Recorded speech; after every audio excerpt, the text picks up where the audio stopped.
Hello, Internet. Those tuning in on Twitch, in the Discord, or listening to the download. It is Frazly the Awesome Gnome.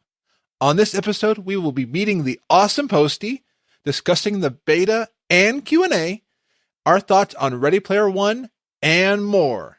Let's start the Gnome Train!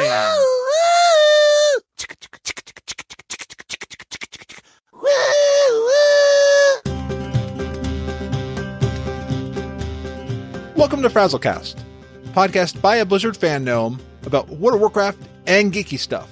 We are recording live from a tavern. Each week, we are joined by awesome people from around Azeroth and beyond. This is episode 52. Our guests tonight are the Halliday Easter Egg Chasing warlock, Lady Emma. Hi, everyone. And goldmaker, tweeter, and guildie, Posty. Hey, guys. Woo! Hey, Posty. Since you're new to the show, I wanted to kind of go for who you are. So, the first place I know you, even before I found out you were a guildie, I think even before we became guildies and CTR, was on Twitter. I found you through one of those other Follow Friday things. I found you in some way, and you've always been an amazing person to follow. You always have great posts. You always make sure everyone gets spammed and loved with all the messages on Absolutely. Twitter. Yep. Usually, if your notifications have blown up, that was probably my fault. Try to share the love as much as I can. Oh, absolutely. When your phone's like, bing, bing, bing, bing, it means people love you. Yep. And I also found out that, I think I'd seen it before, but I forgot to add it to my subscription list. You have a blog. I do, but I'm not very good at blogging. Don't get excited about it yet. It's out there, but it is very scantily populated. For a minute, I thought you were going to say it's scantily clad. Well, you know better than that, but I think... Yeah, I have great intentions to write, and I enjoy writing posts, but Twitter's more my medium for just shooting stuff out there quickly. And one day I'll have more posts and content out there. We'll see. I was enjoying what I saw because you had some great information there. It was kind of cool to see some of the stuff, your thoughts on some of the on the beta and stuff like that. And I also know you as a WoW player. Do I play WoW? Yep, I probably do play WoW. I think I do. I think I've harassed you a couple times in games needing help. Yeah. I've been recruited by Emma to carry her through some content she couldn't do by herself. Yep. I just have one real pain in the butt boss that I can't do on my own. And it's a couple expansions old, but who cares? But he also helps me with making gold. Items that I have difficulty selling, I send it to him. Yeah, Emma's actually my first customer in that regard, where I'm actually working kind of on commission. She sends me her junk, I appraise it, I pay her better than vendor prices, and then I try and sell it. And if I do better, or something sells really, really well, I give her a bonus. Nice. Yeah. So like a finder's fee. Yeah, I just take my cut, because I'm taking the risk and I'm carrying the trash, trying to get it sold. So she was the first. I actually offered to do that for one other person, so I've helped a couple people that way. So you're like the vendors in like Star Wars: The Last Jedi. Well, I've never played that, so I don't really know. But well, there's the Millennium Falcon there, so it's. Oh well, yeah, that's true. So yeah, I mostly I just want to make sure people get better than vendor prices and don't vendor things that have worth to other players. And if I can help them do it by commission, kind of like a thrift store, it gets a second life, and it gets sold for a little bit more than the vendor. Nice. Posty's flea market. Yep. There's one of these around us where like people like have all these stalls and there's one cashier. Very cool. And so when did you start playing WoW? So here's my intro to WoW and MMOs in general. I'll try and give you the Reader's Digest version. But my friends, we always played a lot of LAN party games. We were big into Battlefield 1942 and some of those that you could really interact with LAN parties. We actually formed a LAN party kind of company where we were hosting LAN parties that grew from 10 to over 200, where we actually had to rent halls and get those things set up. And they always were trying to recruit me to play EverQuest or when Star Wars Galaxies came online, those kind of things. And I just said, there is no way I'm playing a game where I have to pay a subscription fee every month after I already bought the game. I couldn't get bothered with that. There was no way I was doing it. And when WoW came out with their beta, hey, it was free to try, just like a good crack dealer. And they said, hey, why don't you try this out? We're all playing. we'll show you the ropes and see if you like it. Beta's over, you just let it go. Beta started, and I was in love day one, walking around in Northshire with my new human warrior, who I named Post-Semra. And from then on, that was my character. So I recreated him after beta was wiped and we got into production, and I've been in since beta. Very cool. I had the same thing. I started in the open beta, and I was like, this game is just amazing. And even if I've left for a while, it's always been a game that's drawn me back. Just a feel to it. Yep. And the art style in World of Warcraft was completely different from anything else. The characters, and of course, then I was roped in and addicted to the whole checking the boxes thing. Just one more quest, that fit my personality disorder just fine.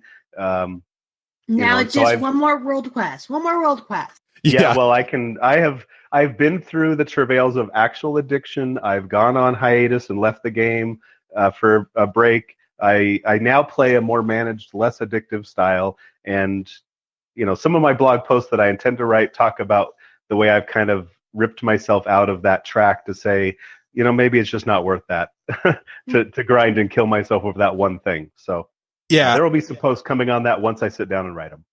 There was a video I saw of Hazelnutty Games, like the things that you can't get after BFA launches.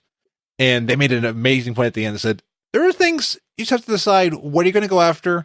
And what are you just going to be like, like she's not going to go after the first aid thing because it just is not a thing that they're interested in. Like, that's true. There's so much you have to decide what you want to do.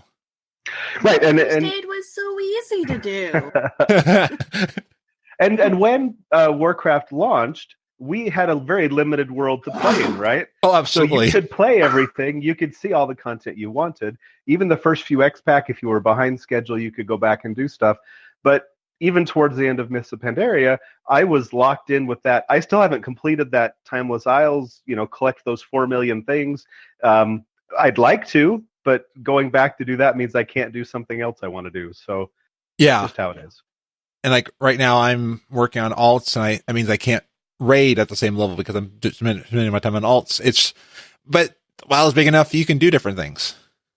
Exactly. And I've gotten more into gold making, and that's been a good time filler for the spare time I have. And so I have reduced just my running on the rat wheel. Did the mobile auction house hurt you in a way? It should have hurt me more, but I'm probably less of an effective gold maker because I wasn't monitoring auctions during the day and whatnot. I'm at work. I can't really keep up with those kinds of things. And my bigger, maybe it's a crutch, but I got so involved using Trade Skill Master and TSM to manage my stuff that using it in the app was just ineffective. I didn't have the control and price verification and abilities that I had. And I always kept running into that limit where you couldn't post more than X number of things. So it wasn't that useful of a tool for me. I probably should have used it to pick up, bargains and whatnot through the day, but just my deficiency there, I didn't pick that up. Yeah, I wanted to use it more, but I got to the place where I was only buying if I saw a rare I wanted to get, and it was at a good price, I snatched it up, but that was only not to sell it. It was for me to buy it. Right. And TSM has amazing historical data, and same with Undermine Journal. Those things are things you don't get in the app, but you can see a site that says, hey, here's really how the market's doing. And you want to be careful because the market, it's different than what's going on today. Yeah. Yep. And the biggest person I know who's an advocate for the auction house, the mobile auction house, was, I think it's Mog's Addiction, goes by Umlaut. You see her tag on Twitter. She went from 0 to 30 million just selling pets across all the servers and created characters everywhere, and pretty much controlled the market on some of the rare pets like the Gildean Raven, the SS version of that pet, those kind of things. So she was ranking it in because she could quickly check all the servers for just the few things she was looking for. And so that's a disservice to players like her who had that. I keep hoping that they're going to bring something else back that's going to be more functional in BFA, but we'll see. Yeah. And I know that the auction house has a change that they're working on the database, and I know they're working on the interface. So yeah, maybe the hope is they don't want to give us hope of a new app they want to give it to us when it's ready. That's the optimist to me. Yep, me too. I'm hoping and trusting in the devs to do the right thing and to give us some better functionality in the future. We may go an expansion without it, but hopefully something better will come along. Absolutely. So very cool, and it's great to have you, Posty. It's like Emma said, I've not talked with you other than like in Twitter, in the game, and in Discord. So it's fun talking with you here.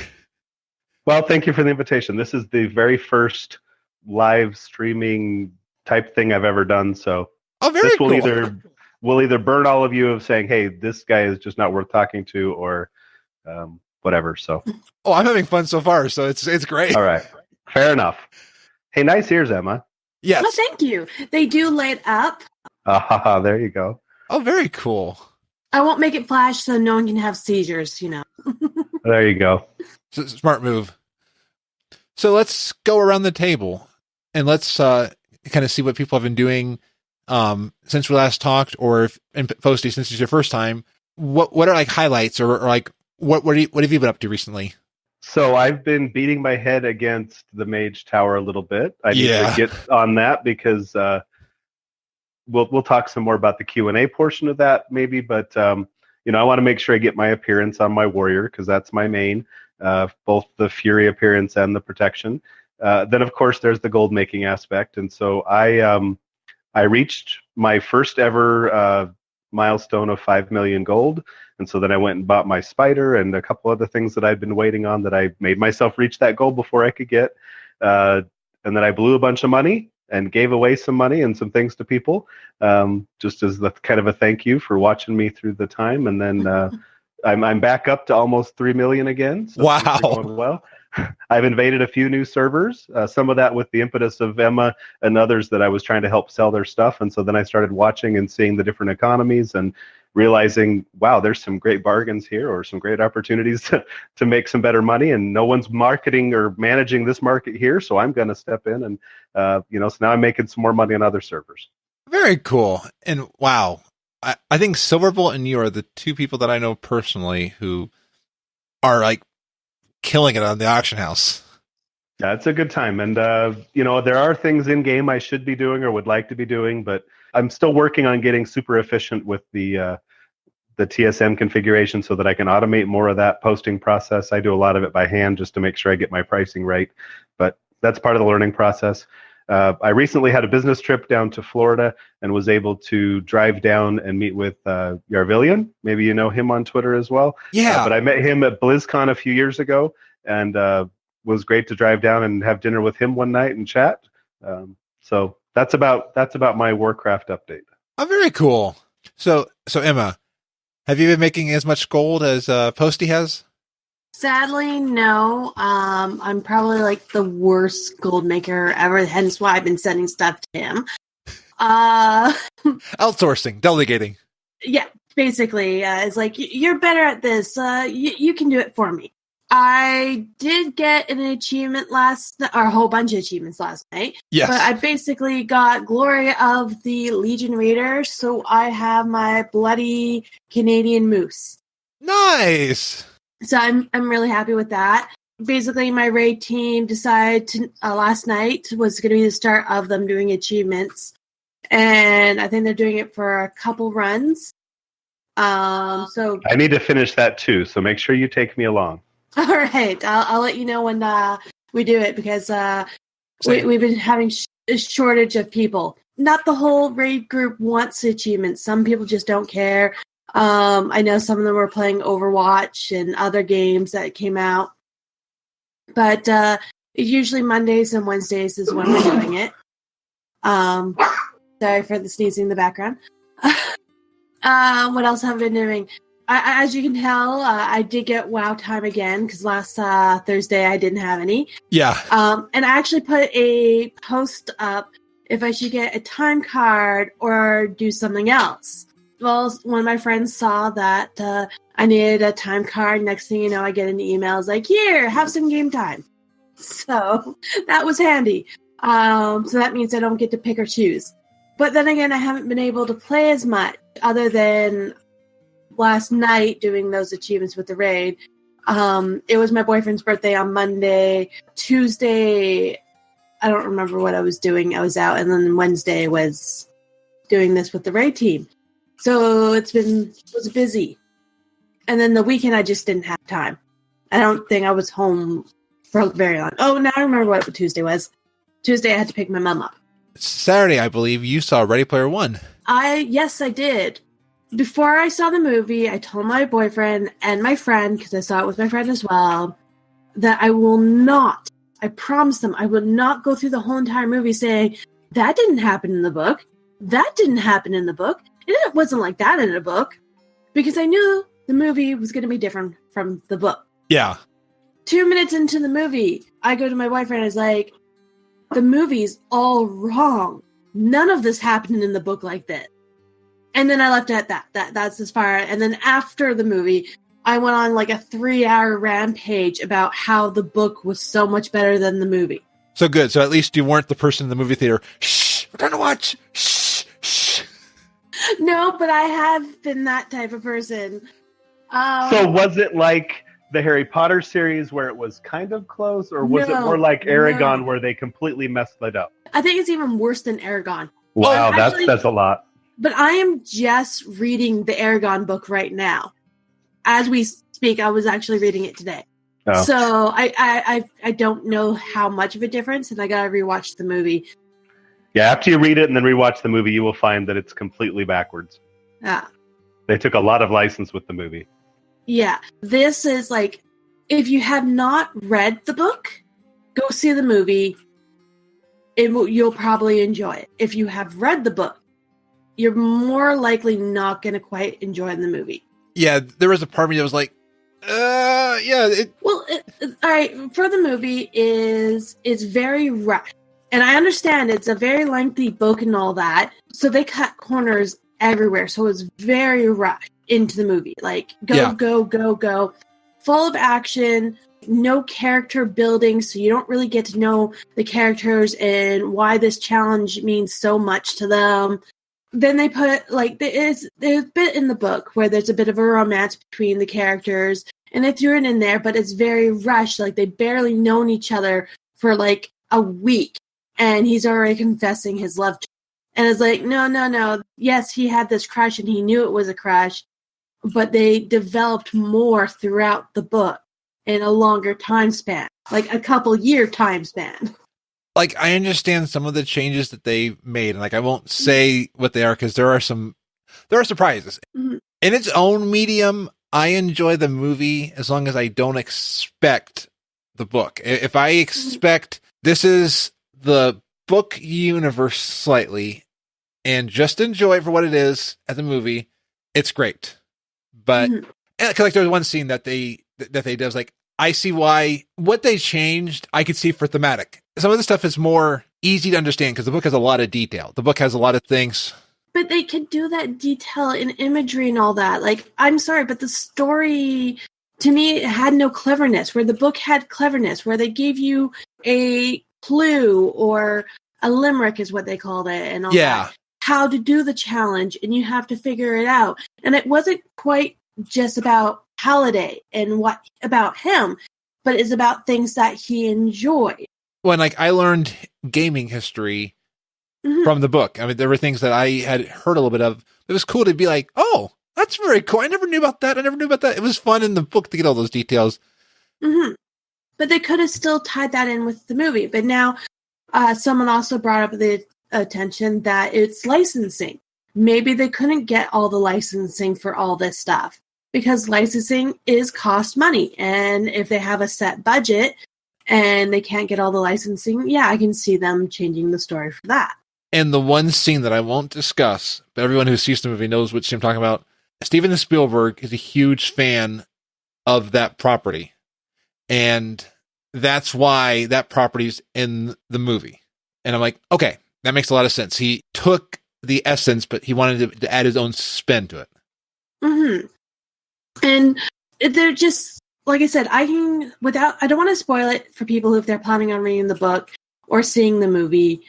Maybe in a couple of weeks we can do it. But there's so much in the book that it's kind of like needed. Like it made the story kind of flow. I know Zort was on the show when we were talking about it, and he stated he didn't like the book because it was too slow. Yeah, and the movie was faster paced. I fully agree with that. The movie was too fast. It was, to me, sloppy and rushed and no character development. Like, you have no clue why when you meet H, and H is always smiling. Yeah, some of those small details you saw in the book, weren't there. Mm-hmm. And on top of that, like, H was, like, they're supposed to be high school students type thing. Like, you could totally cut the first part or the first challenge of the book and do kind of like a flashback on how they all met and they're working on the second challenge together. Yeah. And that's where they are in the story, because he's supposed to be a poor guy who doesn't have money to do anything. And it's like, oh, look, he's going to be doing racing competitions to get gas money and do all this stuff. Sorry, I'm spoiling. I think I'll move us out of this just so that way we don't, because I'm with you. I could talk for hours about what you're saying. But I think...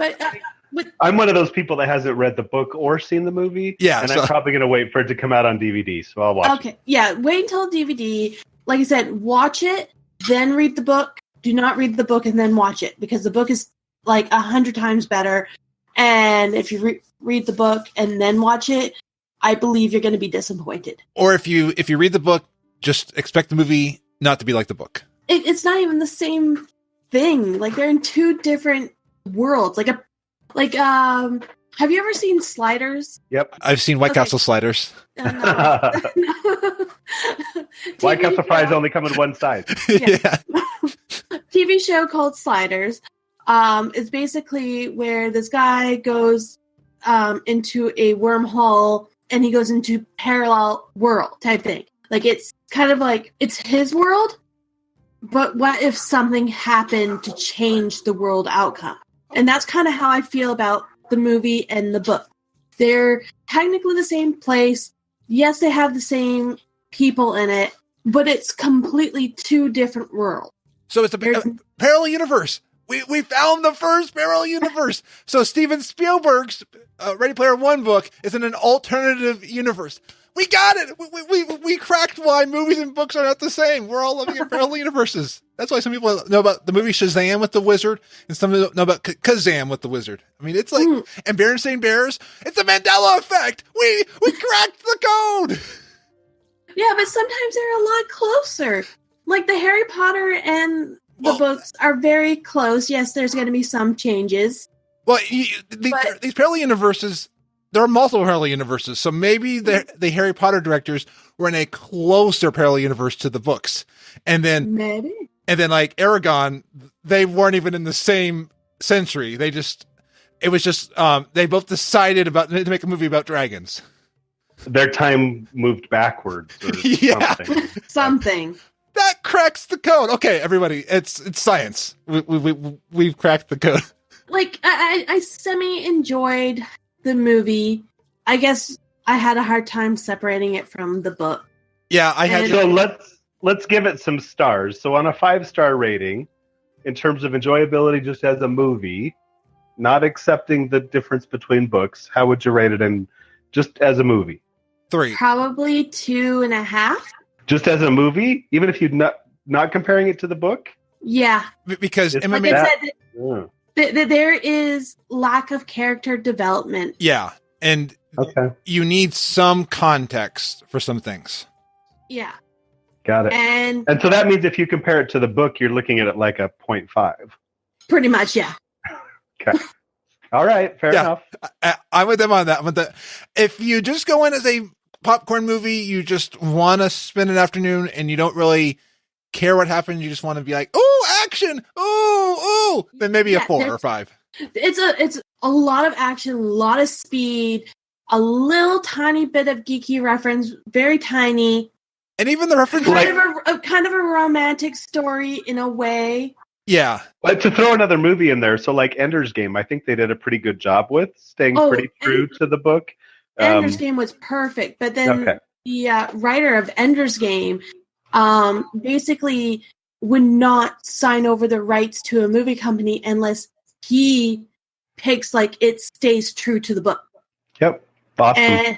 And he actually had a lot of fighting with a lot of directors where they try to put a little clause in the contract saying, because he wanted children to be playing this, because the kids are supposed to be like 5 years old. Yeah, exactly. And they couldn't do it that young because, labor laws and all that. So that he wanted to get them as young as possible. The directors or whoever he's signing these things with, they are like, okay, yeah, we'll do that if we can find them. But we're going to look for teenagers. And, maybe we should change the script so these have a love interest so we can get the opposite sex more interested in this book, our movie, all this stuff. And he said, no, not going to happen. I want this. I want these people in this book or in the movie. I want them to act like this. This is not a love story. This is about what happens when you put a young child, a prodigy, into a war setting. How do they develop? How do they react? And Ender's Game was really true, and I wish they did the second book. Besides from Ready Player One, because I think we delved into that pretty well, did you get a chance to check out the Harry Potter mobile game, Hogwarts Mystery? I did, and I'm also disappointed in it. I told you, I have a lot of rants and soapbox scenarios here. All right, so first thing at first, as I'm downloading it, it basically does tell you should use it with Wi-Fi because there's constant information downloading to the game. So anyone who gets this, make sure you are on Wi-Fi or you're going to go through all your data. So I'm happy that they do let you know that. Now, the other little rant is with the sorting hat. So you go through the game, you're a character, and usually when they do sorting hat type things, they'll do like a little quiz type thing to try to get your personality to kind of figure out which house you're supposed to in. And then at the very end, it usually kind of like tells you a house, and if you don't like that house, then it will ask you, okay, what house do you want to be in? Not this game. This game basically says, so what house do you want to be in? You say you want to be in this house. It's like, okay, you're going to be in this house. Interesting. Probably because, like, I know there was issues. I still am upset with the Pottermore sorting house. So yeah, it says I'm a Ravenclaw, but I'm a Gryffindor. See, I'm a Hufflepuff, and I'm fine with being a Hufflepuff. Well, I mean, Hufflepuff is close to the kitchens. That's one thing people always forget is Hufflepuff. They're the ones. They're as close to the kitchen. Well, because then you're close to all the food. I mean, and you're able to then be the friend of everybody because everybody's like, "Hey, can we get some food?" Okay, absolutely. All right, so that's about it. And then the other thing that I kind of annoys me is, I don't know, I feel like when I play these games, I kind of want, depending on what options you choose, is how the story's supposed to go. So far, the story is very cookie cutter, no matter what you choose or how you do it. It's very linear, you're saying? Yeah, very. Basically, in the base is, I'm playing a female character, and apparently I'm going to school, and I have a bad rep because my brother was a rebel and caused a lot of problems. So people are going to assume that I am like my brother. Interesting. Yeah. Oh, and they do mention, like, this apparently takes place way before Harry Potter, or just after Harry Potter is born. Okay, so it's in the universe. Yes. Okay. So that's fine.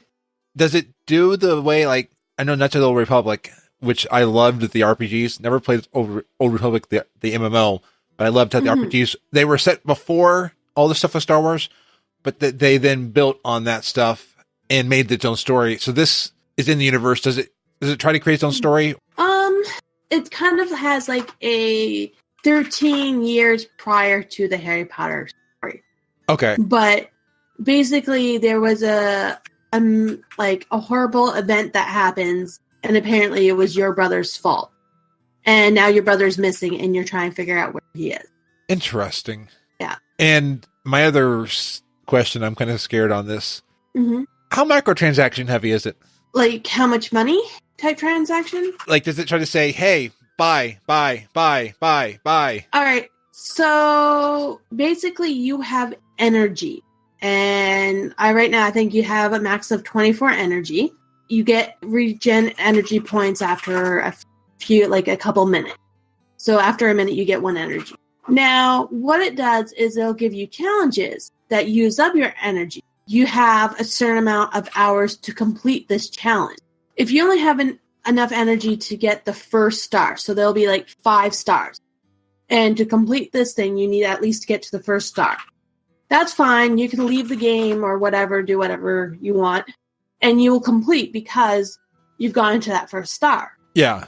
Now, if you're like me and you want to collect all the stars, you have to now do that in that time limit. So it could be an hour, it could be 3 hours. You can wait. And that's what I did. I was really bad last night. I stayed up a little late because I was waiting for my energy to regenerate so I can complete this thing before I go to bed. Because if you don't complete it or get to that 1 star, then you lose your whole progress after that 3 hours. And it feels like you wasted that energy, but every single time you do a task, you do get XP.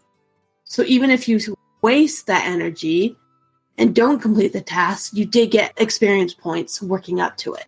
Okay. So you don't really have to pay for that energy, but if you basically for the energy, you need the rubies. And if you want the rubies, you have to complete tasks or buy rubies. But does it test you like a lot of apps do where you feel like it's taking forever to get what you want to make progress? Or you have to wait till the next day till you reaccrue some of these things? That's where they get you with the microtransaction stuff. It's more if you want to buy the outfits, I find. To customize it, you want to spend the money if you want to do it right away and not wait. Okay. So I don't know anything about this game, but I like the fact that it's not accelerating play by forcing you to buy their stuff. No. But if it's just customization and cosmetic stuff you want to play with, then that's all good. Energy, like I said, energy spawns really fast. Now, I've only played it since yesterday, so I haven't really gone that far into it. So I don't know if longer you play, you need more energy to complete a task. And like I said, you have, let's say, an hour to get up to a star, and you might need to use up all 24 of your energy. So I don't know if you can get more energy as you level up, or like maximum energy points, or you have to wait. And let's say if you use up all those 24 energy and you have to wait in like half an hour to get another full 24 and you still can't complete your task, then I can see it being like, yes, you need to buy energy. But I haven't found that quite yet. So you haven't seen if you're still in the trial period before you get limited. Yeah. So like I said, I'm just a first year. So it's going to be time. Time will tell. If I find out, I will, in a week of playing, I'll let you know. On top of that, I'm also limited to only play it when I'm at home due to Wi-Fi. And so far, are you still enjoying it? Subtle changes, I probably enjoy it more, but it's not a bad game for an RPG.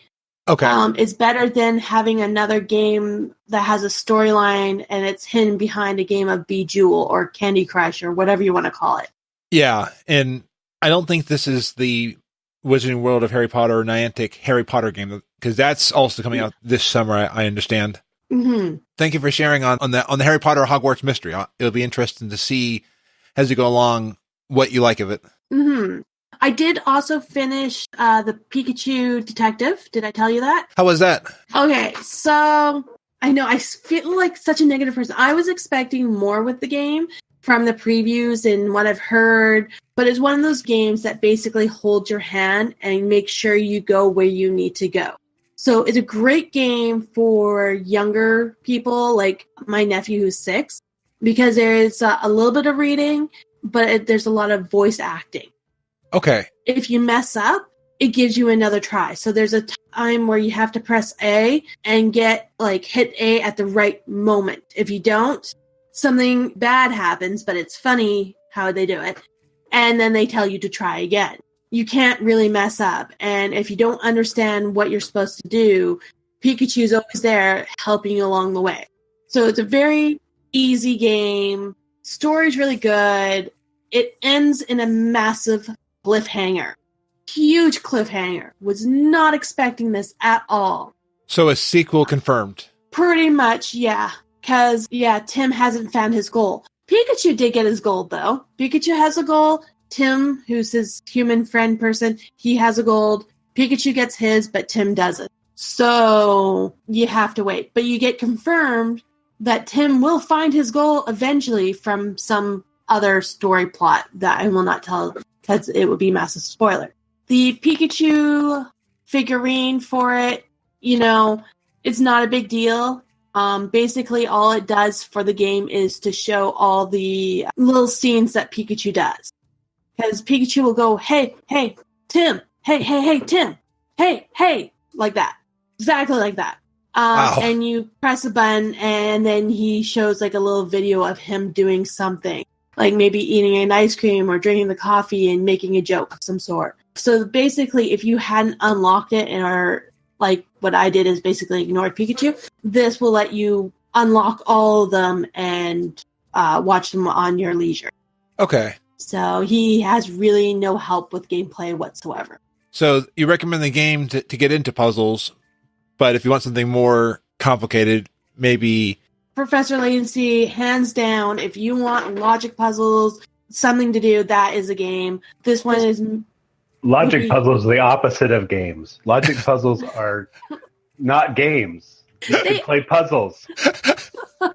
I don't... Like, when WoW introduced jumping games and stuff in Warlords, I was like, this is too much work to get there. So let me assume, Posty, you don't have your Nightmare Horse. I do not, but I will get it. I have done some of the other, secret, go around here and do all this stuff. That at least is a thing, but I wait until everyone's already solved it. There's no way I'm figuring that stuff out. Okay, I didn't figure it out. I did a walkthrough, but I did the walkthrough of how to get to things and did the puzzles on my own. I'm the one with the adventure games. I look up walkthroughs. I'm sorry. If I will try to understand the walkthrough, but like Sarah Max, I'm like, I don't know what to do. I'm trying all this stuff. Okay, walkthrough. Yeah, if you don't look at Wowhead, I mean, how do you get anything done in this game? Oh, I know. Remember back in the vanilla days, Thoughtbot, Thoughtbot. yeah. Well, and I remember when Thoughtbot was considered cheating. I remember it was like, Really?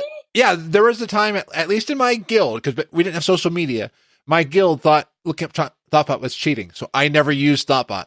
Oh, my guild is the one who told me about Thoughtbot. I mean, people looked at loot tables, but there were certain things you were allowed to look at, but like you couldn't look up quests because it wasn't cheating. It wasn't real WoW if you looked up Thoughtbot. Oh, that's terrible. I had to look up everything. Yeah, I don't have time to waste looking around for stuff. Oh, I wasted a lot of time when I was a kid. That's why nowadays I love that. Like when I'm stuck on a quest in Wowhead. Oh, okay. Tom, waypoint. We're good to go. Well, nowadays, you got an exclamation mark saying, hey, you can pick up a quest here. Oh, there's a question mark. That's where I need to go. Or there's this big blue area. That's where my quest item will drop. Yeah. Well, sometimes the quest area in WoW doesn't tell you exactly where it is. And then you have to be like, I'm here. Where is it? Oh, it's in a cave that you don't see the entrance over there. Oh, yeah. Back in the day, it was even more like obscured, where it's like, hey, there's a problem down southeast. You need to go there and do something. Without a mount. Yeah. You go there. It's like, okay, what am I doing? What am I killing? Or what am I collecting? There weren't the mini-map things. There weren't the quest arrows. You had to kind of figure out. Yep, and you don't know how far south you have to, or southeast, because it's southeast. So you know it's southeast from when you pick up that quest. But let's say you pick up a whole bunch of quests, and you finally get to do that quest in your quest log. Southeast from where? You know it's in this zone, but... I'm not looking forward to that. You're going to do Classic? A little bit. I'm not doing Classic. I lived that one time. There's no way I'm walking from Stormwind to Red Ridge ever again. Yeah, I'm with you. I'm probably going to do it with my best friend. Right now, like for me, I'm currently working like Thundy's now level 70, and I've been going to Wowhead every quest, it feels like, because right in Shalazar Basin, things are not simple. So I'm like, where do I go? So I've been doing that. And achievements-wise, thanks to Facepole on Sunday, I got Mythic Goldan. Congrats. I'm jealous of that. I still need Mythic Goldan. I was just in the game, and Navix was like, hey, free mount. And I said, hey, I'll do a free mount. I said, well, there probably won't be a free mount, but do you want a title? It's like, absolutely. So I did Mythic Goldan. I'm now Fraz Vengeance Incarnate. I don't think I did Mythic Goldmaker before the end, so I guess that's one I need to go back and do too. Yeah, good title. I think you can still get it. You can still get it, I believe. Yeah, well, and you can get it in BFA because like I got the Mythic Black Can title in Legion, so that's not going away. Just make sure to get a head of the curve Argus. Yeah, that one's important right now. Well, no, Posty got head of the curve Argus. Oh, nice, Posty. Yep, Faithful helped me out there too. Yes, Good folks Faithful from is CCR. amazing. And Emma actually deserves extra props because she's the one who told me about it. Nice, Emma. She gave up her slot because she knew that I was going to try and log early, so she rotated me in before her. So very cool. No problem. I'm glad to help people. And, like I said, Faithful is such an amazing group. Yeah. I can't say anything more great about them. Yeah. They are helping so many people in CTR and out of CTR. Trust me, I'm already burnt out with the current raid, so I can only imagine how burnt out they are. Absolutely. And they're still willing to do this for everyone. Yeah. And good thing that with all people feeling kind of burnt out, that just this past week, Battle for Azeroth Beta has started. Yep. Are either of you in Alpha or Beta? Yep. Nice! So I am not in either. So as far as I'm concerned, Beta has not started. I'm with you, Posty. I haven't. I didn't know you were in Beta, Emma. Nice. Yeah. All right. So let me move my camera. Oh, very nice. Yeah. I keep looking for that in my launcher. I think it's because I'm on a Mac. I think they're like, "Oh, you're on a Mac? Okay, we're not going to give you Beta." No, but very cool. Have you played it yet? Nope. It's not even downloaded. Oh, I can't sort out. So if you saw, I posted that to the QA, just hoping maybe we'd get a response. But I really like to know what their algorithm or their logic is for who gets beta or who gets alpha. I'm a little afraid that because I got Legion beta and then only logged a couple hours, that maybe I got moved to the back of the line for not playing it. No, but all I know is I still have seen neither alpha nor beta, which if it's logged by playtime or account activity or anything like that, I'm really surprised I'm not in yet. Yeah. For me, I have been getting beta and alpha since Cataclysm. So each expansion I usually get beta. I think Legion I got alpha. This one I didn't get alpha this time. No, it wasn't Legion. It was Draenor. I got alpha for. But I usually get beta, and honestly, I think it's who you know. Somebody pulls strings. Basically, what it is for most podcasts, they're more likely gonna get the beta before a lot of people because they're gonna be reporting on news and all this. Another thing is people who do actually do the reports, the bug reports, and play it, and not play it to play. It's to play to find all the bugs, all the holes. So when it comes live, it's smooth. Yeah. So I know some people who get it, and they don't do it for the content. They don't do it for trying out the class. It's more, let's say, okay, if I jump off of this hill, am I going to get stuck? Am I going to die forever? Is there a hole? Or is there an invisible wall where there's a crack so you can get stuck in? Right, and that's the other thing. So considering if I haven't logged much playtime, last time I was in the beta, I didn't offer any bug reports, so I'm probably at the back of the line for the next one. No. Plus, I have no connections. I know nobody who's willing to hook me up. So it's not really hooking up. It's just like if they know you're on a podcast and they find out what your email is or who your tune is. Okay. And probably because my Battletag is my name, but my email is different. So, but it does. They have their ways to figuring those things out. Yeah, but I also was gone from WoW for a long time, so I could see for me I'm probably way even farther back on the line. Oh, and Rooster just got alpha and beta this month with the beta. No further wipes plans, so you can now whoever gets into beta can enjoy the beta and not have to worry about losing your account till launch. And character copy is coming soon. So that's a very good. And there's a lot of really cool stuff happening in beta. I've looked at spoilers of stuff. I'm not going to talk about any of the spoilers of stuff, but I've looked at some stuff. Wow. Battle for Azeroth looks really cool. I'm just I'm loving where everything's going. But along with the beta came a Q&A. And some interesting things came out of this. Like Azerite power is now called artifact power, so we're getting artifact power again. It's going to empower your necklace. You're going to get personal loot. It's going to be used for everything except for when you do guild raids, because they don't want to affect their global cooldown. Posty, I think this is one of the things you were talking about. Yeah, well, that's kind of where his philosophy came out about it, and I kind of have some disagreement with him. So, his Hazakostas' take on it was basically, look, if you're a hand raider and the example he gave, you're a healer, you're standing there, your tank is about to die, and then fire pops up underneath you.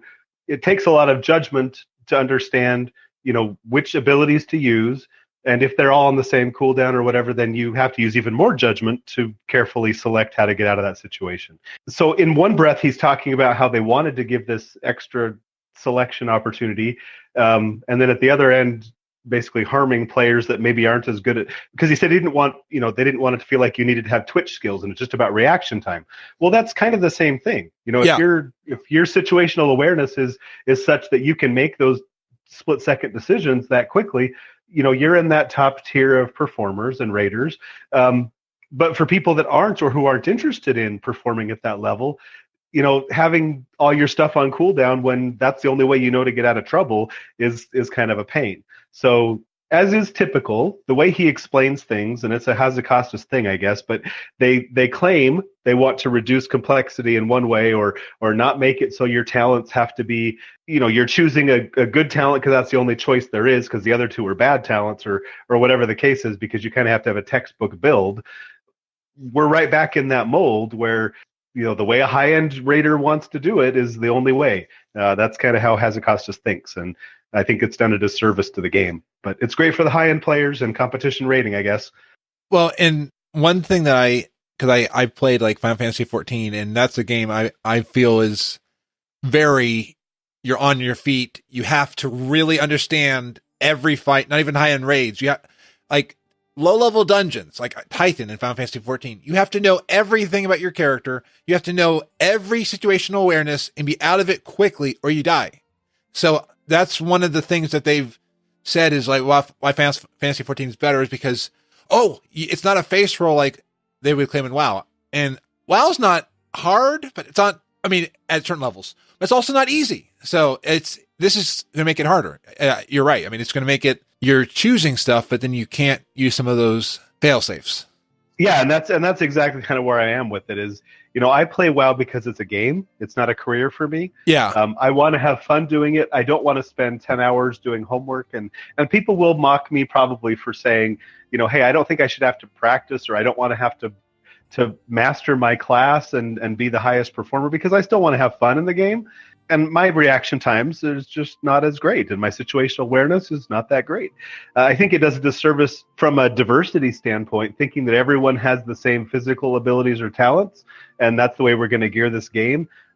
When we have lots of people with different challenges that can't do those things, and so they're accepted from content or abilities just because of that. And I realize it's hard to match that for everybody.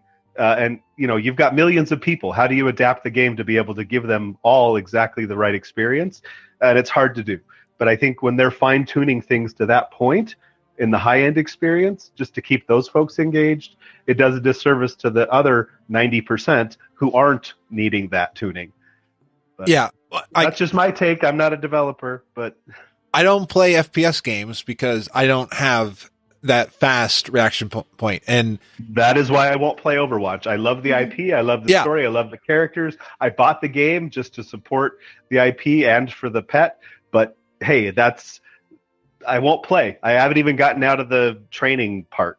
So, and like, I watched the Mythic Dungeon Invitationals, and I'm amazed at how fast they move. I'll never be as good as they are in the MDIs. Somebody was saying, I think it was Leisha on Raiding with Leisha, said raiding should be not easy, but it should be accessible for anybody. You can get more difficult, but it should be accessible to everybody.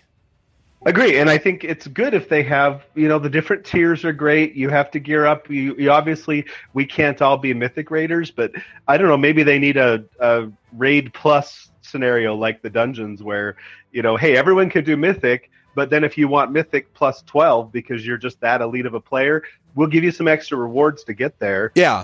And to make it worth it to you. But the rest of you can still do progression type stuff. But most of us are never going to get our ahead of the curve or whatever unless we're going to get a carry or some help, just because we're living real life. And, my real life is more important than the game. Yeah, I kind of feel like that with the Mage Tower. Like, there's no way I'm going to get the Mage Tower. Yeah, me too. But I'm glad it's there for those who want that challenge. You know what?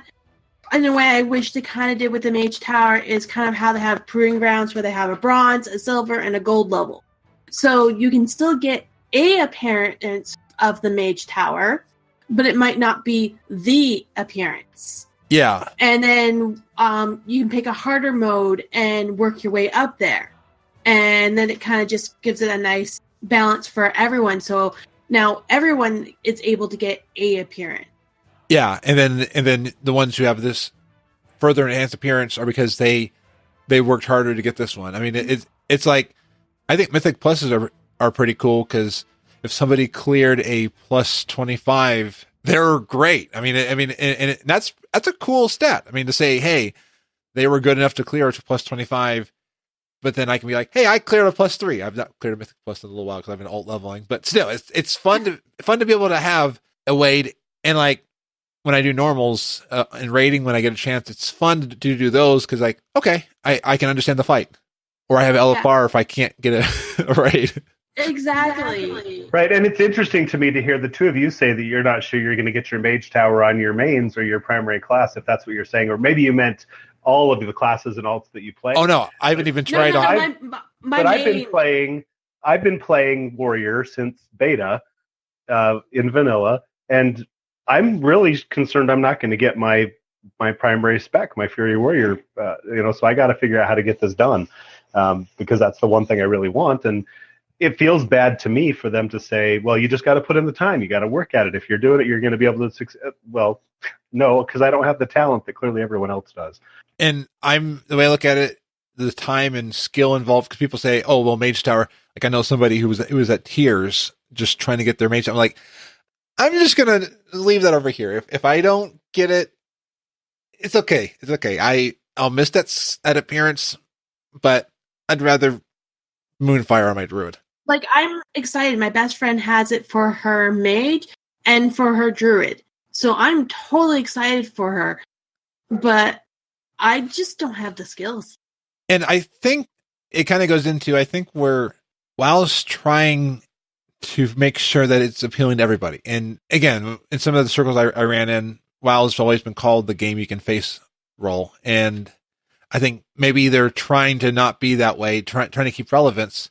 But in the process, are they going to forget who one of their core audience is? Right. It's a balance that's really hard to maintain. And I understand their point about, hey, we don't want to just give everyone the rewards, because then nothing's special. And yeah, if you have a talent and you've worked hard at this, but that's where RNG kills me, because when someone gets the epic mount in ICC on their first run, hey, good for them. The rest of us that had to run it 6,000 times, look at Emma, we run it 6,000 times and we still don't get it to drop.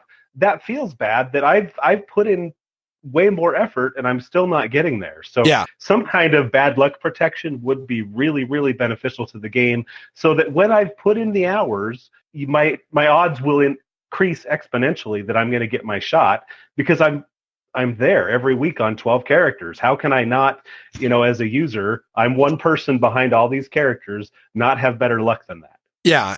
My warrior just had horseshoes up his butt. I'm sorry. I really am. And I'm with you. Like, the RNG does kill some of this stuff. Like, I got my blue Proto Drake after 6 runs, and I'm hearing from people on Wildhead, they ran it 600 times and they don't think it. I'm like, I'm sorry. It does drop. But yeah. Right. And, but at the same time, I can say that about Ashes. I think I ran that 5 times, and I wasn't even running it to get the mount. It just happened to be there farming something else, and the mount dropped. Cool. Mm-hmm. Because it wasn't one that was on my top list to have, but cool, it dropped for me. But I feel bad then when it dropped a second time on my 15th run, because I can't give it to anybody. I can't help. So now I've got it to drop twice. I get RNG is that way, but it feels bad when it's something you really want in the game. You know, and you, no matter how hard you try, you can't get it. I had issues with Onyxia Lair for the Onyxia mount. I think it took me over 1,000 runs on a whole bunch of tunes before it finally dropped. Right. My Onyxia mount was around, it was probably over 1,000 because I was running on 12 characters every week for months. Yeah, just one of those things. Yeah. The RNG. Yeah. So yeah, I think we'll definitely see how this global cooldown change. Now that I'm hearing more about it, I'm understanding it more, but I definitely see the issues because it'll be interesting to see how it plays in, and maybe hopefully they'll get beta feedback and they'll be like, maybe it's not such a good idea. I mean, hopefully this is the feedback. And I do just want to say, I always like to say this with any developer, never attack Ian. I'm not saying any of us are. I know there are people who will attack Ian. Don't attack Ian, the person. Just give them feedback on why you don't like the idea. That's one thing I've always seen with any of this feedback. When the PvP director moved from WoW, people were attacking the person. I'm like, no, that's never what you do. You may have disagreed with the person, but it's never right to attack. Yeah, and I probably am maybe a little harsh on Hezekiah just because of his background and where he came from and what his focus is. But that's how all of us are in life. We all have kind of our spin on things and the way that we focus based on our lens. He's doing his best to make tens of millions of people happy about a certain thing. But today's Q&A really felt like it was an elite 1%. You know, these are the things we're tuning and focusing on, which for the masses feels kind of bad to me. That's my take. But you were attacking the idea. You weren't attacking the person. And I just want to, and I appreciated that. That was more, here's his philosophy and here's why I disagree with it. And I've seen on Twitter. Sometimes I can be a little bit outspoken but I do try not to be personally insulting or attacking. And I've admired that about you. So, I mean, I guess I'm more just saying it to anybody. Just remember there's always a person behind everything, but it's okay to have disagreements with their philosophies. And it's okay to talk with them and say, hey, I don't agree with this idea. Can we maybe talk about it? Hopefully Ian's listening to all of this feedback. I mean, probably not listening to this show, but hopefully he's listening to. Well, and just imagine the amount of feedback he has to parse. Again, millions of people who have an opinion of what the game should be and trying to keep them all happy.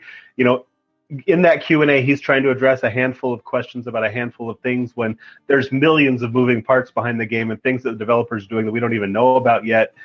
Future expansions they're planning for and laying the foundation for.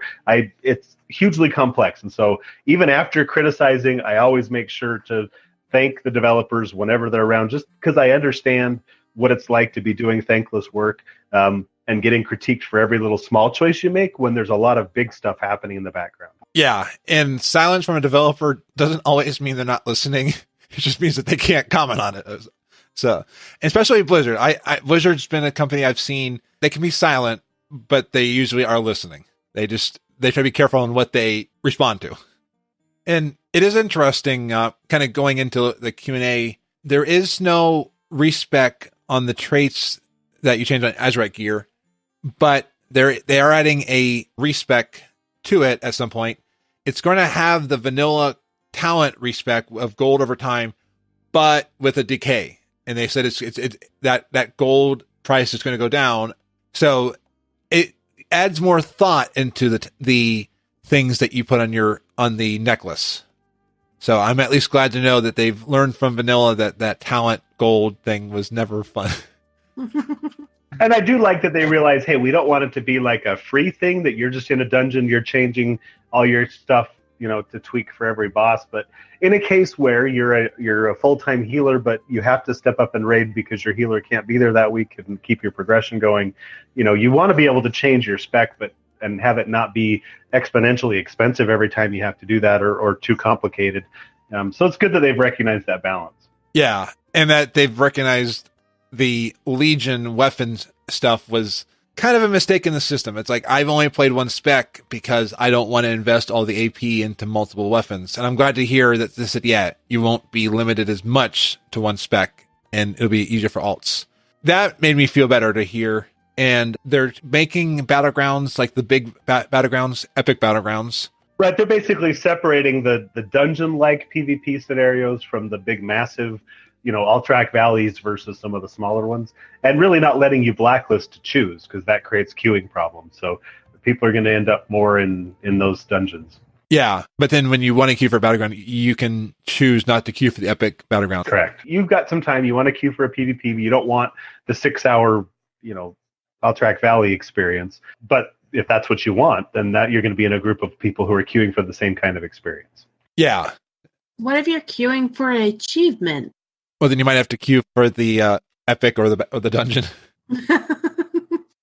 I do like my achievements. Other than that, anything else that stuck out from you from the Q&A? I mean, a lot of it was just clarification on stuff. I think the biggest thing was the global cooldown and kind of learning the developer's current philosophy on where the game's heading.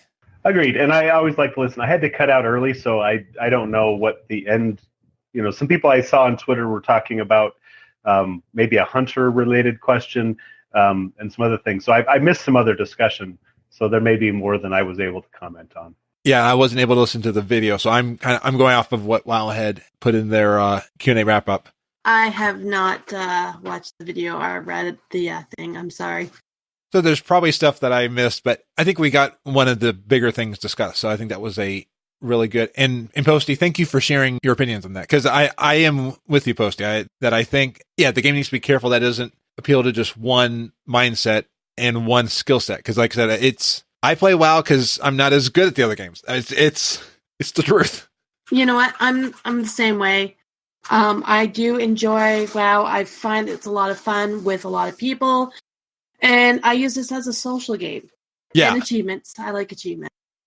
Right. I love the community. I love the atmosphere of the game. I love the progress of my characters. That's the other reason I won't try another MMO or Switch, because I have too much /played invested in all my characters and their personalities and the stuff they've done in the game.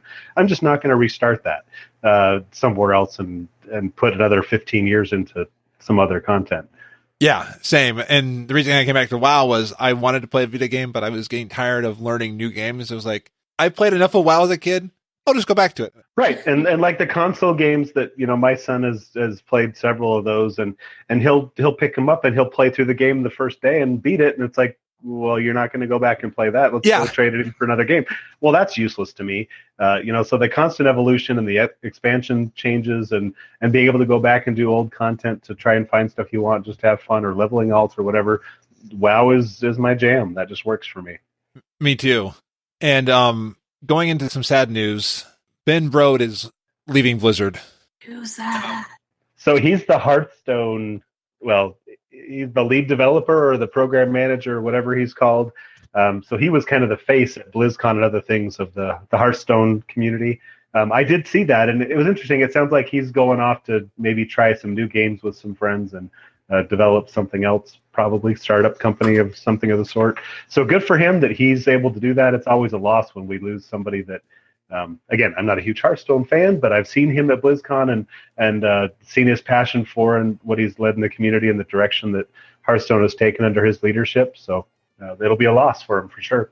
LC Knight said it's the game manager for Hearthstone. And for me, I didn't play Hearthstone because it's a game that I don't understand the logic behind. So yep, it's min-maxing at its worst. It's Pokemon or whatever that other card game is, where you've got to know what all the abilities are and calculate and do math in your head and strategy. That's not my thing. My son loves all those things, magic cards and Dungeons and Dragons, all that stuff. That's good for him, but not for me. See, I understand the whole concept of it. I think I get the hang of it. And then when I can't even defeat an NPC, I'm like, no. I'm going to go back. I'm going to go back and play the traditional Pokemon trading card game on Game Boy. Just don't. I can win that. I can win this. Just don't play Pokemon in Roblox, because Roblox shut that down. Because that was somebody redeveloped Pokemon in Roblox, and people put money into it in Roblox. I don't know how that happened, but then Roblox was like, sorry, Nintendo said, nope, we can't have that, and they shut it down. So yeah, go play the original, or at least one of the new Pokemon. They do have it on, you can play the game on the Pokemon official website. Oh, very cool. If you create an account, you can play it online with people. Very cool. But I'm going to go with the classic, because Absolutely. For me, all I remember Pokemon trading card games, I would trade cards and stuff like that. So that's I was collecting, trying to collect one of every single card, and there was no way I could get a Charizard because that was like $500 back in the day. And Ben Brode, the reason why him leaving affects me is every time I would see Ben Brode, he just had a passion. Like his voice was amazing, just the energy. I enjoyed the Hearthstone announcement and like the Hearthstone panels at BlizzCon because it was just fun hearing him talk, and like you could tell, right, him leading things, kind of like Chris Metzen or some of the others. I mean, he was the face of that group, and he even said so in his departure letter. You know, hey, it's been a pleasure to be the face of this community, blah blah blah. But it's really lots of people behind the scenes making it happen. Yeah, but that's how a team works, and someone has to be the face and the mouthpiece for it. And he did a great job of that, and was passionate about it, and really helped sell it and bring it to the level it is. So it's always sad when you lose kind of a figurehead of something like that. Absolutely. So Ben Brode, we wish you the best and look forward to seeing where you go. Because wherever you go, Ben Brode, you're not going to fail because you brought Hearthstone to where it is. So, and Alessander had a very cool article that they found on DVS Gaming. Blizzard confirms no World of Warcraft on Xbox or PS4. I've just been following the Warcraft on console idea for a while. I remember way back that someone wanted to create World of Warcraft for the Xbox so they could use their what is Xbox moving part? Kinect. To use Kinect so if you move a certain way or do something, the Kinect reads it and your character will go do it. Yeah, which would be pretty cool. I mean, it's right, that's all cool, and I think they could maybe capture another audience of people, but in time, it's probably not going to be the same. A lot of the things that people are crying for in Classic, that's been lost would just be further lost by moving to a console environment. I can't imagine playing a console because I'm a keyboard mouse guy. There's just no way. I play Halo or something with my kids, and I'm just staring off into space, getting shot in the back because I don't know how to do it. But yeah. I tried for a long time to just play PS4 and PS3 controllers. I got pretty good at it, but then once I came back to mouse and keyboard, I'm bad at it again on the consoles. Like I was trying to play on my nephew's Switch, and it was like Splatoon. I was like, I can't do it. Game producer Daniel Stahl was saying World of Warcraft is designed for personal computers, and that there would have to be so much more done to modify it. And I think it's true. Like Diablo, they were able to do it amazingly well, but Diablo 3 is a different game. And if you think about the security end of it as well, right? So there's patch management, there's cheats and hacks, and even with Overwatch on consoles and those kind of things, I know that they've had more issues just because there are people that can mod stuff at their level that isn't as easy to check on and monitor as it might be on the PC. And it just requires a whole different level of review. Yeah. So definitely if you're holding off on getting WoW until you have a console, might want to buy a PC for WoW now. Or buy a Mac. It runs actually. And you may want to give up your Mac because they aren't really putting as much effort into the Mac side, right? I agree. That streaming computer is still somewhere in the ether. I just have... And as long as Macs will run it, I'm going to focus on getting the BlizzCon first. Welcome to Killer Egg's site. Here is the event for May in the World of Warcraft. The main holiday for this month is Children Week. It will be starting April 30th to May 7th. This is when you can take the orphans and show them around Azeroth. There are 3 different places you can pick up your orphans. Depending if you're Hoarder or Alliance, you can pick them up from Orgrimmar or Stormwind, Arshat in Outlands, or in Dalaran Northrend. After going all the places with them, you get an option of a pet or optional gold. There are a total of 10 pets, so if you are trying to find something to put on the auction house to make money, or if you just want it for your collection, this is the best time to get up your pet collection. There's also achievements for this holiday. One reason most people dread this holiday or do not finish what a long strange trip has been is because the PvP with your orphan. If you're lucky, you might get into a PvP group that is helping people with the achievement. And the people who are trying to do the PvP as planned, please try to be kind. It's not other people's fault for why Blizzard put PvP in holiday events. Dark Moon Fair will be starting May 6th to 12th. This is the best time to work on your faction rep with a rep buff from the Ferris wheel. Also, if you're struggling to get those last few profession points, this would be a great place to get them, as completing your profession quest gives you 5 points. Plus, there's many achievements, pets, mounts, and transmog items. So come on by and say hi. There are also 2 micro holidays this month. Spring Balloon Festival, which starts May 10th to 12th. This is when people from Azeroth give tours on their hot air balloon. You will see a red X on the map, which will indicate a place where you can get on a hot air balloon. You will need 2 other people to join you on your journey. Apparently, you can queue up for this. The other micro holiday is Glowcap, a festival on May 27th. It will take place in Zangarmarsh at Sporgard. Help them collect rare mushrooms and heal the great mushroom. You'll gain a bit of rep with the Spogards. Or you can do it the old-fashioned way and collect the plants from the dungeon. Weekly bonus will be Time Walking Burning Crusade from May 1st to 7th. You can also do the Black Temple Raid, which can have 10 to 30 people, and you queue up in chat. May 8th to 14th is the Arena Skirmish, where you have to win, I believe, 4 skirmish battles. From May 15th to 21st is World Quest, where you have to complete 20 World Quests. And May 22nd to May 28th is Time Walking Lich King, which will have the Order Raid, same rules, 10 to 30 people. Last one is May 29th to June 4th is Battlegrounds, where you have to win 5 Battlegrounds.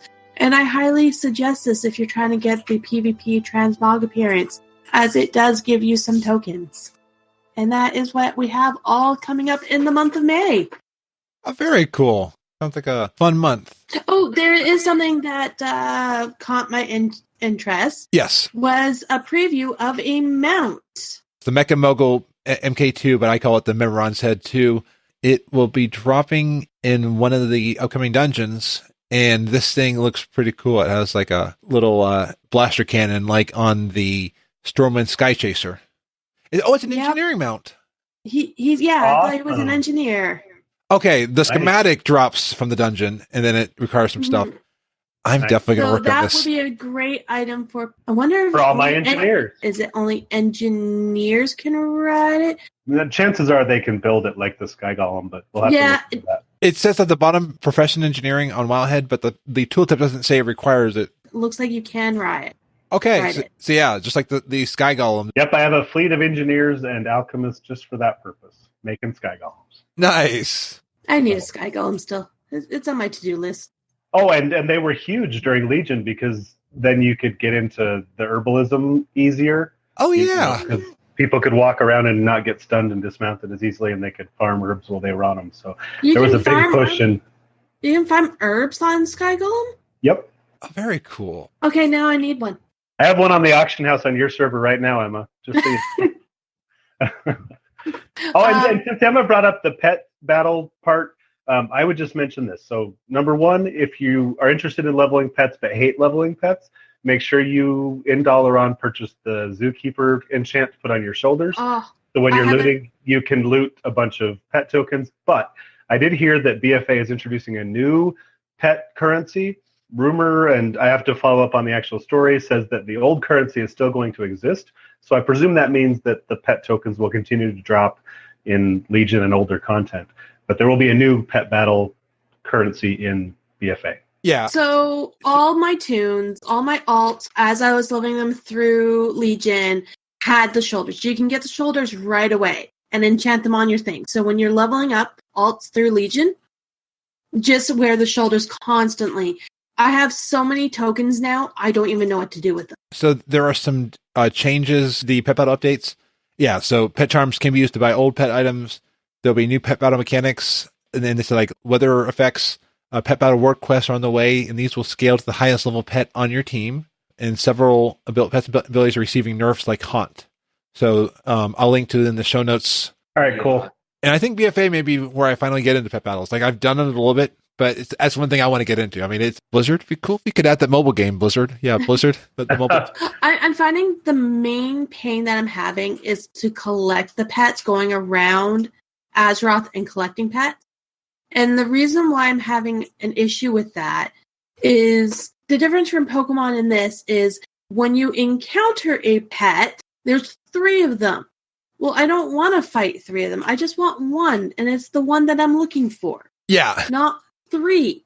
But if you have the right team and you have your terrible turnip, then you can make sure you don't kill the one you do want, and you can easily dispatch the other 2. Which I'm doing, but it's tedious and it's long. And let's talk again about all these extra tokens that you say you have. That's where you buy some pets on the auction house cheap. You upgrade them to level 25 and rare using your tokens, and then you make bank. You might buy them for 100 and then sell them for 6K. So we need to talk more about your gold making skill there, Emma. Yes. My lack thereof. Hey, I listened to Posty. I think Posty's making an offer you can't refuse. Oh, probably. I'll help you out. Well, I'm also hoarding my tokens to level them to 25 because I am planning on doing the Celestial Tournament, and I haven't gotten. That's on my list too. The only other pet achievement besides the Celestial Tournament that I'm actually interested in is to finish the 2,000 pet battle wins in Draenor so that I can get the Garrison Monument. Yeah, I will need to do that. I haven't done any. I think my count is 0. I'm about a fourth of the way, maybe. I need to get going on that too, but I just don't like pet battles that much. Yeah. I actually don't mind the World Quest pet battles. You know what? I have no problem with. What if there was a game called Pet Battles Go where you could travel around the world, collect pets while you're walking, and you can still do it in the game too, but like you could be out walking. I would so play that. It would make me actually get back in Pokemon Go if I could collect stuff for a while. Hey, Niantic, Blizzard's wants to make a pet battle game. That'd be great.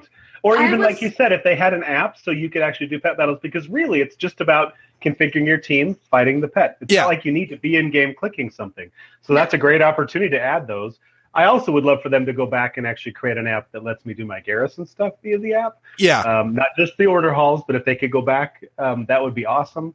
I'm with you. Hopefully BFA has something similar. My fear is that we'll probably get our new mission tables in BFA, and at some point the Legion companion app will probably go defunct. It could, based on utilization similar to the auction house. Yeah.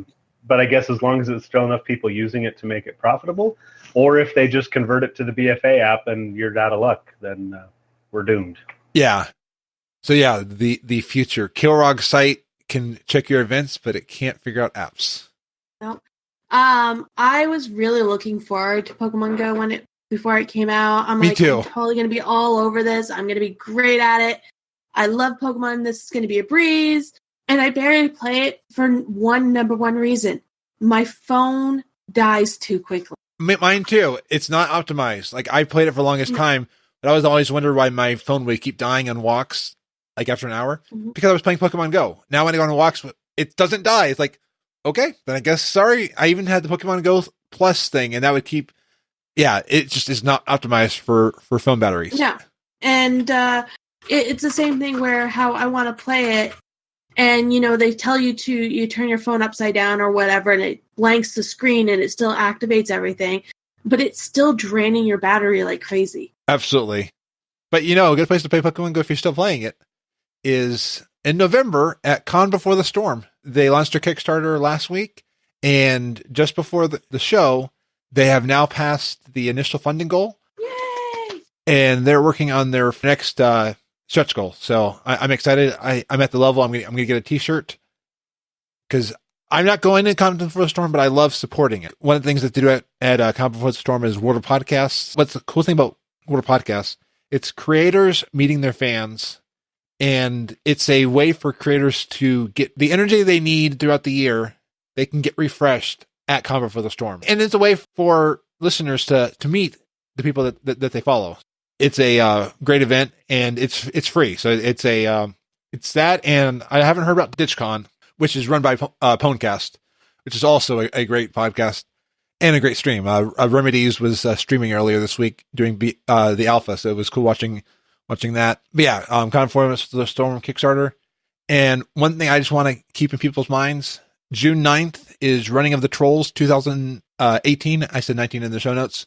It is an event run by Dravi, and it like the Gnome Run is for a good cause. Running of the Trolls is for the Trevor Project, and it's to help people who are at risk and just help give them encouragement and show them that they matter. So it's a great event, and it is one of the events that shows me that the community cares. The community comes together to show people that other people care for them. So it's a great event, and just keep it in your head. June 9th. They're already opened up the donation page to raise money for the Trevor Project. I'm planning to have like voice chat that evening and have us all run the event. So got to figure out like what time between. I've got dinner with family that night, but maybe after that. Dinner with family is so overrated. Yeah. Just miss that. It's all my friends on the internet. Not going anywhere. Yeah. But at some point that night, I'll be doing a Running of the Trolls, because I did a Gnome Run last year. I didn't have anybody to do it with. So I just did it myself. I was streaming, but it's a fun event. Well, thank you both for coming tonight. Posty, it was great to have you. It was my pleasure. It was fun. I hope it was worth having me around. Oh, absolutely. We'll do it again sometime. Oh, definitely. I can always use Post-Rima. Post-Semra. There's a whole story behind that. We'll save that for next time. Absolutely. And Posty, where can we find you at? I'm at Twitter at Postsemra, POSTSEMREH, or just search Posty on Twitter. You'll probably find me. Links in my profile to my blog, which is, again, still kind of growing, but that's where I am. Or postsemra@gmail.com. I take mail there too. Nice. And yeah, email about all your gold baking questions. Yep. Happy to answer questions. And I'm actually maybe spinning up a little tutoring thing. So we'll work that out too. Oh, very cool. Nice. So making some IRL gold. Well, or some in-game gold. Or in-game gold, yeah. Absolutely. Buy tokens, and that way you don't have to buy any game time. There you go. Yep. Very cool. And Emma, where can we find you with your lighted up cat ears? You can find me on Twitter at lady_Emma. You could probably find me on other places with lady_Emma or Lady Zero Emma, or just find Lady Emma somewhere. It probably might be me. Hopefully. Or you'll meet new people. Yeah, absolutely. Yeah. Meet new friends. Yeah. I should really try to get my phone number so it's Lady Emma. Ooh, that'd be really cool. All right, I have to find the phone number combination for that. I just saw Bim recently, so I've got to get Bim on here with you, because you two were hilarious on All Things Azeroth. I remember when Majors had both of you on. That was a great show. You can find me at Frazly.com, on Twitter at FrazlyTastic. Find the show at FrazlCast.com. Subscribe on Apple Podcasts, Stitcher, Spotify, and more, like iHeartRadio. Get in touch with us. We'd love to hear from you. You can email us at show@FrazlCast.com. Leave a voicemail at either 1440-536-3711 or on our voicemail page at FrazlCast.com/voicemail. And definitely you can tweet us at FrazlCast. I didn't already say that good. And join our Discord at sparkspan.com for discussion in a week. And there's great art there. And I'm definitely still saying shirt.frazzlecast.com. You can get like an awesome shirt. I'm putting out there. Like, hey, BlizzCon 19 or 20. That's kind of what I'm shooting for. I've got a fun going up. And yeah, definitely catch the show live every Thursday at 6:15 Pacific at gnome.live or on the download. Until next week, be awesome. Hey, and is your Peppy drunk, or he's just upside down? Oh, he was drunk. Don't forget to eat my lot cookies. Lot cookies are the best. Oh, they are. Especially mine, because they're gold free. All right. Take care. Oh, you too. Be good, be nice.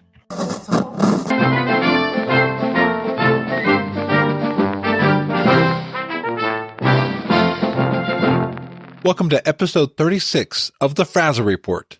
I am Frazly, and I'm here to deliver your weekly World of Warcraft news. Today is Friday, April 27th, 2018. The new opening scenarios for BFA have been in the alpha. While Hedda has been covering what they've been finding in them, there has been speculation as to why, after coming together during Legion, we are now being told that we will be taking up arms against each other. There is more than what we've been told. While doing some investigation, we have uncovered the alternative opening scenarios and the real reason for the factional divide. They start with Sylvanas and Anduin in Dalaran.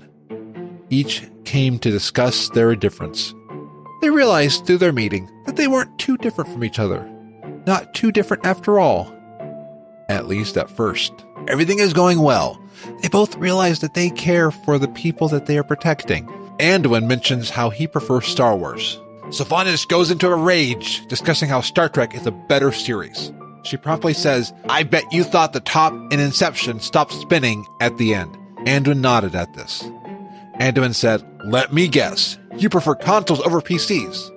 Sylvanas says, "Xboxes are better." Anduin was starting to get a little heated under the collar at this moment. They were realizing their differences. Instead of breaking down barriers, they were building them. Sylvanas said, "Oh, let me guess. You like Superman more than Batman." Anduin retorted, "Superman would obliterate Batman, as Batman has no power." Sylvanas leaps up out of her chair. "That is it! I cannot be friends with someone who is so different from me." She pulls out her Android phone, getting ready to call an Uber to take her home. Anduin sees this and says, "Oh, enjoying your Samsung? I bet it has malware or will burn up, unlike my iPhone 10. Sylvanas walks out of the room at this moment, in a rage, yelling, "For the androids!" At this, Anduin sits down, pulls out his London Spitfire jersey, and thinks to himself, "Glad I didn't wear this. I bet she's a fan of Dallas Fuel." This, my friends, is the real reason for the factional divide. What we will see in the scenarios in-game are just a theatrical presentation, masking the real divisions. The opening scenario we described has been cut from the game. This has been the Frazzle Report. I am Frazzly Sparksman. You can find the show at frazzlereport.com. Until next week, be awesome. Oh, and Anduin, go Philadelphia Fusion! The hype for BlizzCon 2018 has begun, and so has our planning for this year's Con Before the Storm.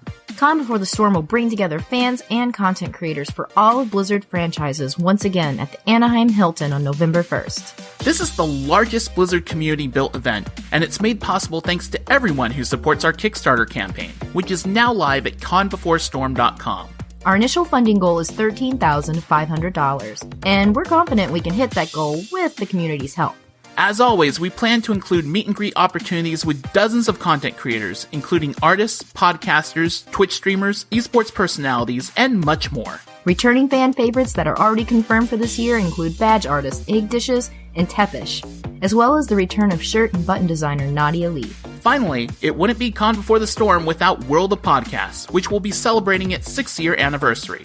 However, our plans for World of Podcast have grown, as have the costs to make it a reality, and we need your help to bring World of Podcast back for its best year yet. Get ready for a great night of podcasting content should we hit our stretch goal of $24,500.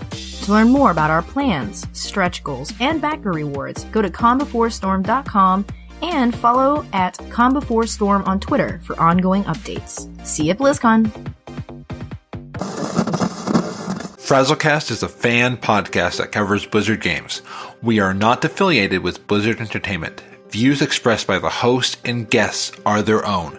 Some of the art, music, and sound effects come from Blizzard games and are owned by Blizzard Entertainment, Inc. No copyright infringement is intended. Want more awesomeness every week? Visit weeklyawesome.com. Weekly podcasts to make your week better. Remember to smile and be awesome.